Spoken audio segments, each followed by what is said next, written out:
Maaari kang magulat na malaman na ang regular na pagkain ng maling uri ng mga gulay ay maaaring makapagpahina ng iyong immune system, magpabilis ng pagtanda ng utak, at kahit wasakin ang iyong kakayahang gumalaw, lalo na ang lakas at katatagan ng iyong mga binti. Ang babalang ito ay suportado ng maraming pag-aaral na inilathala sa Journal of Gerontology at isinagawa sa loob ng maraming taon kasama ang libu-libong matatanda.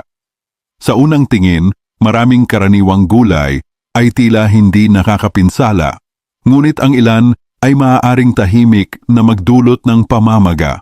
Sirain ang maliliit na ugat sa iyong mga binti, magpahirap sa paglalakad, at biglang tumaas ang panganib ng pagbagsak, ang pangunahing sanhi ng nakamamatay na pinsala sa mga taong may edad na 65 pataas. Ngunit huwag mag-alala, ang artikulong ito ay magbibigay sa iyo ng malinaw at detalyadong gabay. Ang 3 gulay na dapat mong kainin araw-araw para protektahan ang iyong kalusugan, patalasin ang iyong isip, at panatilihing malakas ang iyong kakayahang gumalaw, at ang 3 gulay na dapat mong iwasan ng lubusan. Siguraduhing makinig ng mabuti hanggang sa dulo dahil sa huli ay ibubunyag ko ang isang nakakagulat na katotohanan tungkol sa isang gulay na mukhang masustansya, ngunit maaaring palihim na sumisira sa iyong mga binti nang hindi mo namamalayan. Bago tayo magsimula, kung hindi ka pa nakakapag-subscribe, inirerekomenda kong pindutin mo ang button na yon at i-on ang bell para hindi ka makaligtaan ng mga health tip na ginawa para sa iyo. Bahagi 1. 3 gulay na dapat kainin araw-araw ng mga senior na lampas 65 taong gulang. 1. Broccoli, ang likas na baluti laban sa pagtanda. Sa gitna ng napakaraming gulay na makikita sa mga pamilihan at hapagkainan, ang broccoli ay tahimik, ngunit makapangyarihang nakatayo bilang tunay na kaalyado sa malusog na pagtanda para sa mga senior na lampas 65 taong gulang. Ito ay hindi lamang isang gulay. Ito ay isang uri ng buhay na baluti. Masinsinang idinisenyo ng kalikasan upang protektahan ang mga pinakamahalagang sistema ng katawan sa panahong ang tibay ay natural ng humihina. Sagana sa sulforaphane, isang malakas na phytochemical, ang broccoli ay nagsisilbing tagapagtanggol laban sa chronic inflammation, isa sa mga tahimik na nagpapabilis ng pagtanda. Ang chronic inflammation ay hindi lamang nagdudulot ng kirot. Unti-unti nitong sinisira ang mga daluyan ng dugo, kasukasuan, paggana ng utak, at maging ang lakas ng kalamnan.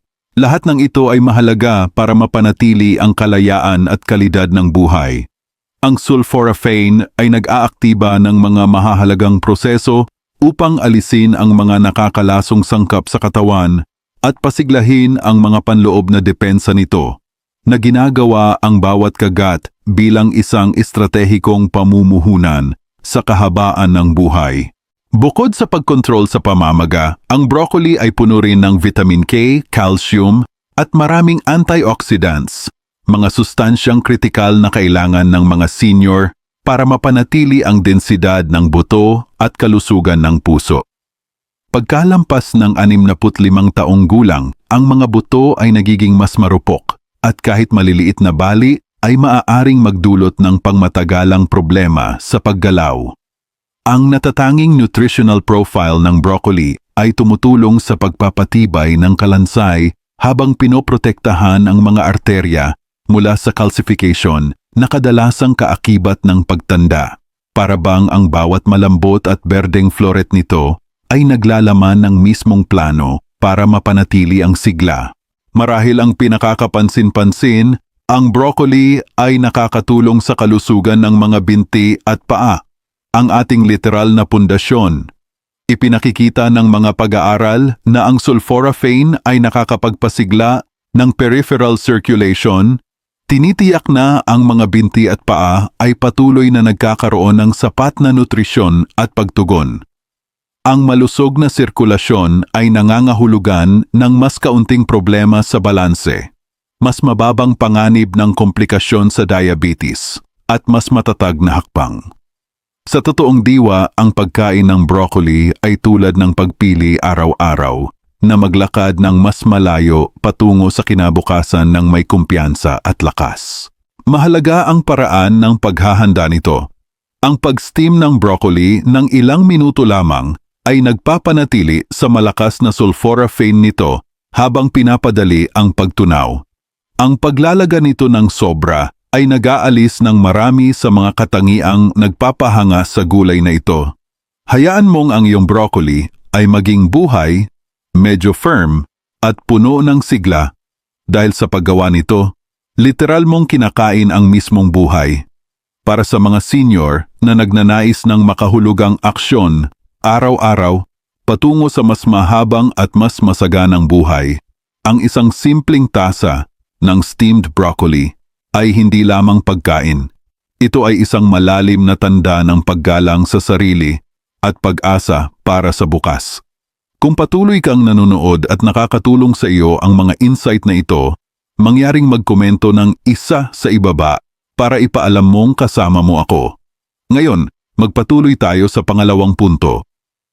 2 spinach, ang lihim na makina ng lakas at linaw ng pag-iisip. Sa paglalakbay ng maayos na pagtanda, may mga pagkain na tahimik na nagiging mahalagang kasama at kabilang sa mga ito, ang spinach ay may natatanging lugar. Madalas itong napapabayaan o itinuturing lamang bilang simpleng salad green, ngunit sa katotohanan, ang spinach ay isa sa pinakamalakas na halamang nakapagpapanumbalik na maaaring isama ng mga senior na lampas 65 taong gulang sa kanilang pang-araw-araw na hapag. Ang mapagpakumbabang dahong ito ay sagana sa natural nitrates, mga compound na nagpapasigla ng daloy ng dugo sa buong katawan, lalo na sa mga kalamnan at utak. Para sa mga senior, ang epektong ito ay walang iba kundi transformatibo. Habang tayo ay tumatanda, ang sirkulasyon ay humihina na nag-aalis ng oxygen at sustansya sa mga kalamnan na nagdudulot ng panghihina, mabagal na reflexes, at maging ng brain fog. Ngunit ang spinach, sa pamamagitan ng natural na pagpapaluwag ng mga daluyan ng dugo at pagpapabuti ng vascular elasticity, ay direktang lumalaban sa prosesong ito. Sa mas mahusay na daloy ng dugo, ang mga kalamnan, lalo na sa mga binti at paa, ay nananatiling malakas at responsive, na nagbibigay sa mga senior ng napakahalagang regalo ng mobility at kalayaan. Bukod sa benepisyo nito sa sirkulasyon, ang spinach ay mayaman sa lutein at folate, mga sustansyang nagpapalusog sa utak, pinapanatili ang memorya, bilis ng pagproseso at linaw ng pag-iisip. Ipinakikita ng mga pag-aaral na ang mga senior na kumakain ng mas maraming lutein ay may mas matalas na cognitive function kumpara sa mga hindi.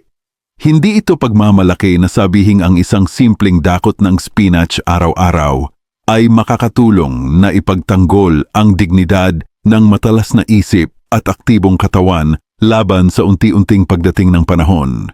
Ang mas kahanga-hanga pa sa spinach ay ang tahimik nitong tungkulin sa pagprotekta sa paningin, isa sa mga senses na pinaka-vulnerable sa pagtanda. Ang lutein at zeaxanthin na matatagpuan sa spinach ay direktang sumusuporta sa makula ng mata, binabawasan ang panganib ng age-related macular degeneration, ang pangunahing sanhi ng pagkawala ng paningin sa mga matatanda. Sa pagpreserba ng paningin, pinapanatili ng spinach ang kalayaan, ang kakayahang magmaneho, magbasa, makilala ang mga mahal sa buhay, at ligtas na gumalaw sa mundo. Mahalaga rin ang paraan ng paghahanda nito. Ang pagsuti ng bahagya o pagblend sa spinach sa smoothies ay nagpapanatili sa mahahalagang sustansya nito habang ginagawang mas madali ito para sa digestion ng mga senior. Iwasan ang sobrang pagluluto na nag-aalis ng marami sa mga katangiang nagpapahanga sa dahong ito. Sa lahat ng aspeto, ang spinach ay isang tagapagtanggol ng sigla, mula sa lakas ng iyong mga hakbang hanggang sa linaw ng iyong pag-iisip, hanggang sa kinang ng iyong mga mata.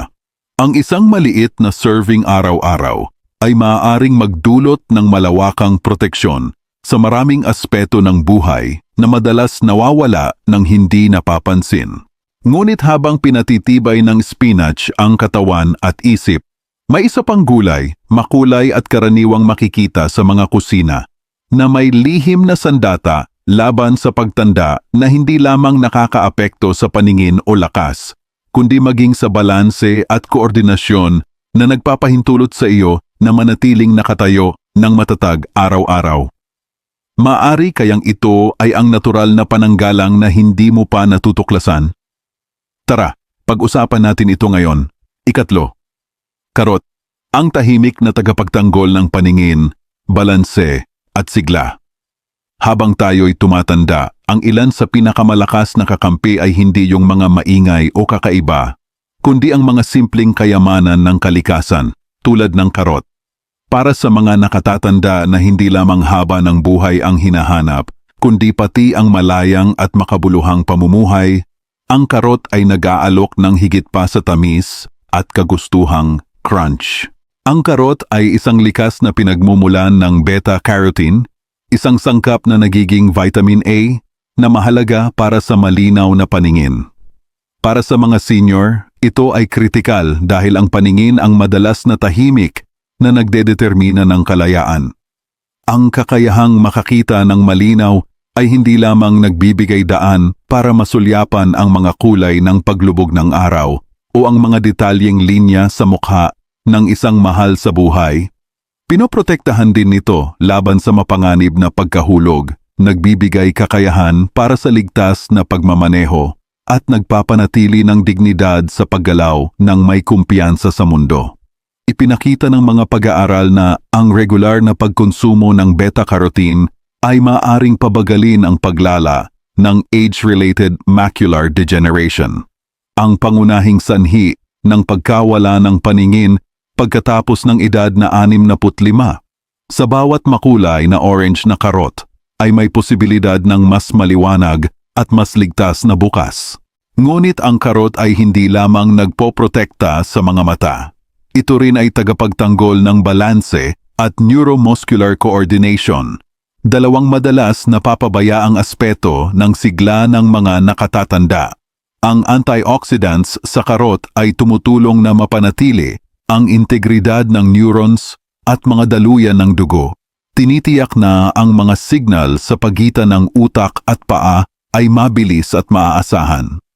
Ang matatag at steady na hakbang ay hindi lamang nagsisimula sa malakas na mga binti, kundi pati sa maayos na sensory system, at tahimik na pinapalakas ito ng karot. Higit pa sa paningin at balance, ang karot ay nagbibigay ng malalim na suporta sa metabolic health.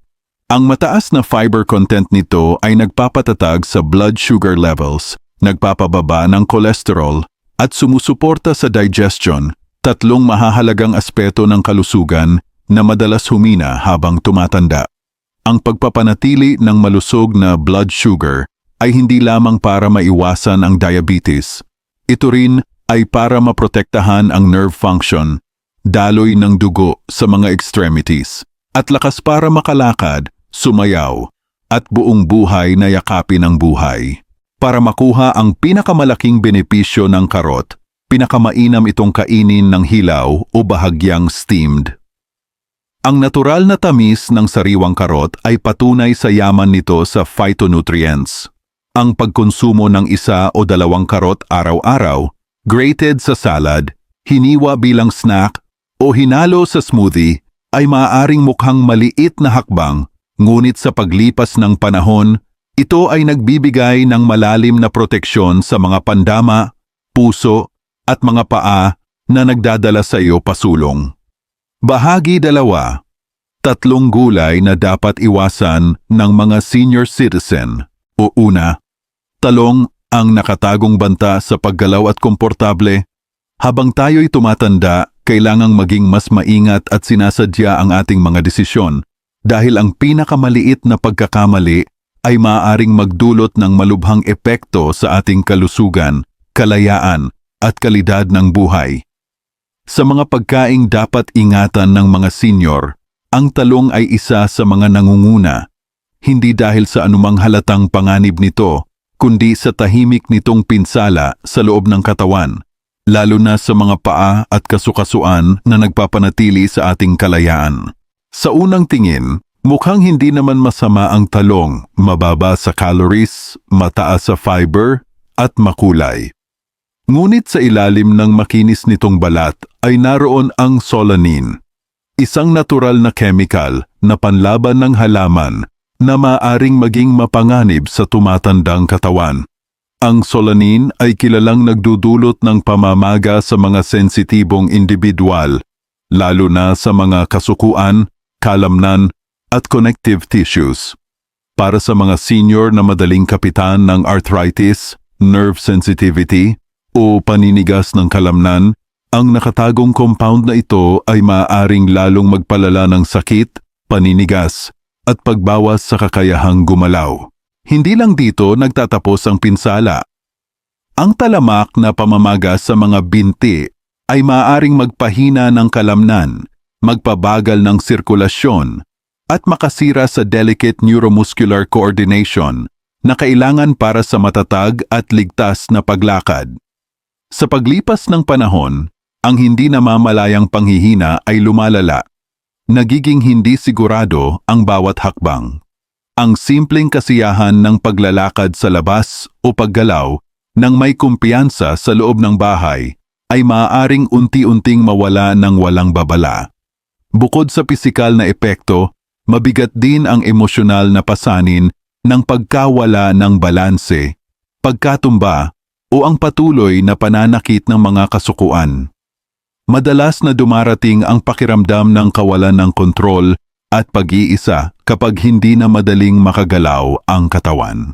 Sa ganitong paraan, ang talong, na tila hindi naman nakakapinsala, ay maaaring maging sanhi ng unti-unting pagkasira ng kabuuang kalusugan. Kahit anong paraan ng pagluluto, hindi nawawala ang solanine sa talong, whether ito ay inihaw, nilaga, o ginisa.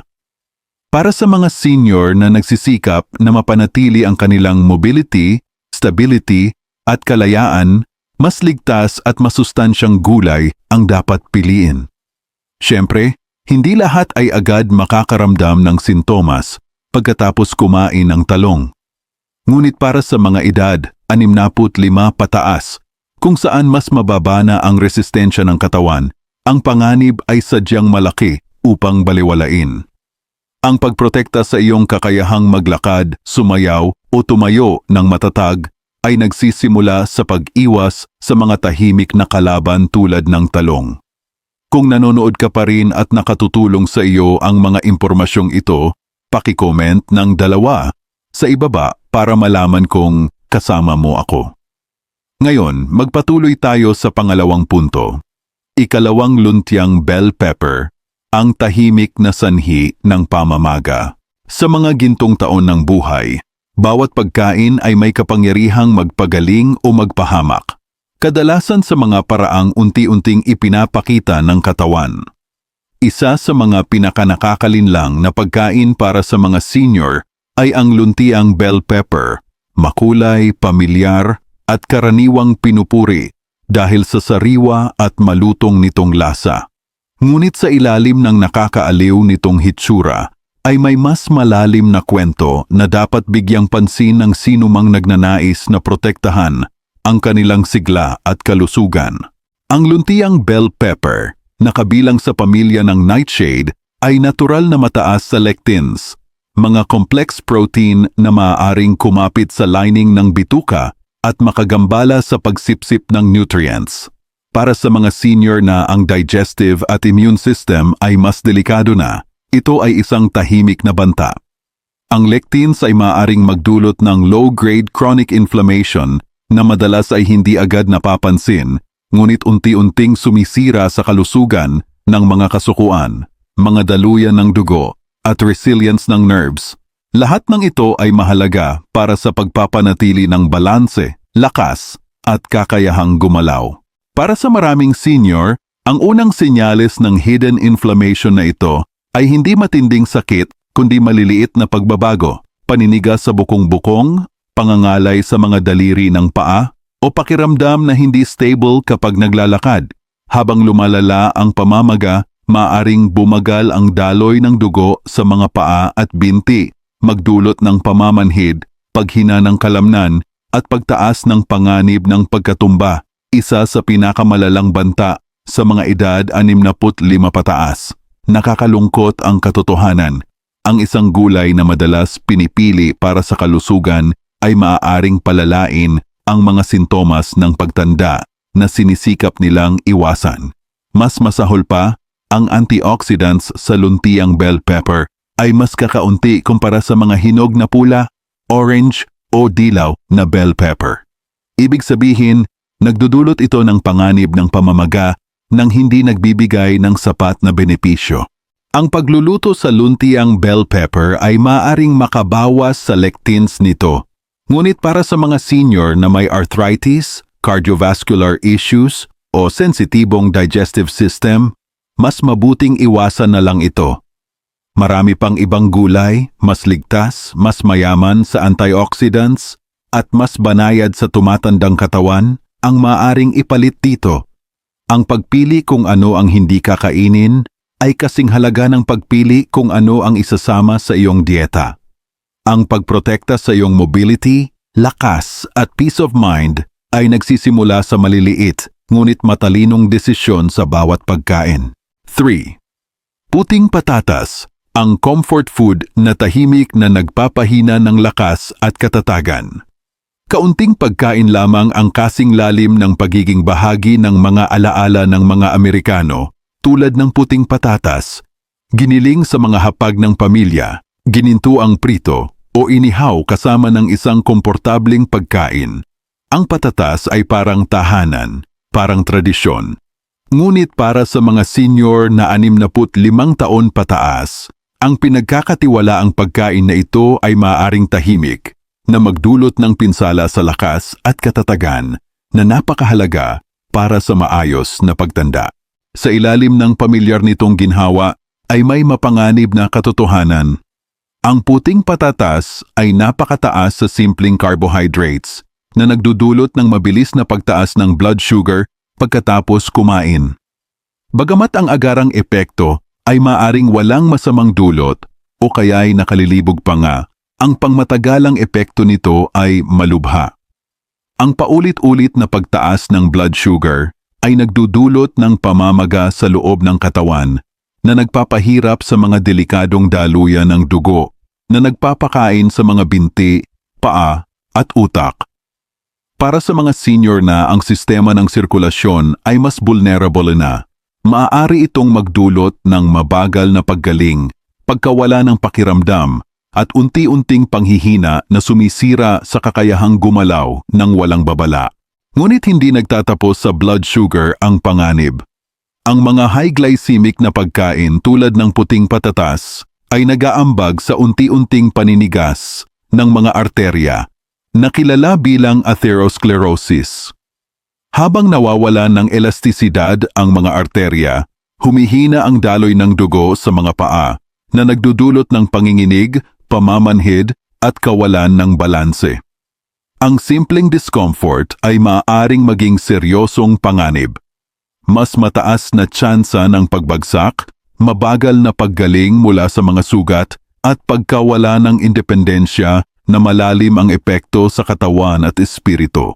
Kahit ang tradisyonal na mashed o baked potatoes ay may mga nakatagong panganib. Maraming lutong patatas ay hinahaluan ng mantikilya, cream at asin na nagpapalala sa dating mabigat na epekto nito sa kalusugan ng puso. Para sa mga senior na may high blood pressure, diabetes o cardiovascular disease, ang isang simpleng platito ng patatas ay maaaring magpawalang bisa sa mga gamot at healthy habits na pinaghirapan. Ang puting patatas ay mababa rin sa protective nutrients kumpara sa ibang root vegetables. Hindi tulad ng makukulay na kamote o carrots na puno ng antioxidants. Ang puting patatas ay halos walang panlaban sa oxidative stress na nagpapabilis ng pagtanda sa cellular level. Sa pagpili nito, nalalampasan ng mga senior ang pagkakataon na maprotektahan at palakasin ang kanilang katawan mula sa loob. Ang pag-iwas sa puting patatas ay hindi nangangahulugan ng pagtalikod sa ginhawa. Ito ay pagpili ng mga opsyon na nagbibigay galang sa pangangailangan ng katawan para sa steady energy, malakas na sirkulasyon, at matatag na mga kalamnan, ang mga bagay na nagpapanatili ng kalayaan at kasiyahan sa huling yugto ng buhay. Ang lakas ng bawat maliit na pagpili. Habang tayo ay tumatanda, nagiging malinaw na ang tunay na lakas ay hindi nabubuo sa mga dramatikong sandali, kundi sa mga maliliit na araw-araw na desisyon, na kadalasan ay hindi natin napapansin ang kahalagahan. Ang pagpili ng tamang gulay, pag-iwas sa mga nakatagong panganib sa pamilyar na pagkain, pagprotekta sa mga binti na nagdadala sa atin, sa puso na nagpapanatili sa atin, at sa isip na nagbibigay katangian sa atin, hindi na lamang ito simpleng usapin ng dieta.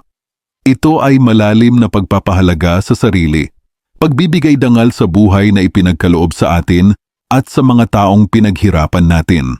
Mula sa aking personal na karanasan at sa maraming kwentong aking nasaksihan, isang katotohanan ang nangingibabaw.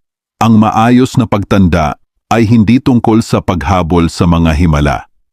Ito ay tungkol sa pagiging consistent, pagiging aware, at ang pagiging handang alagaan ang katawan ng may taimtim na dedikasyon.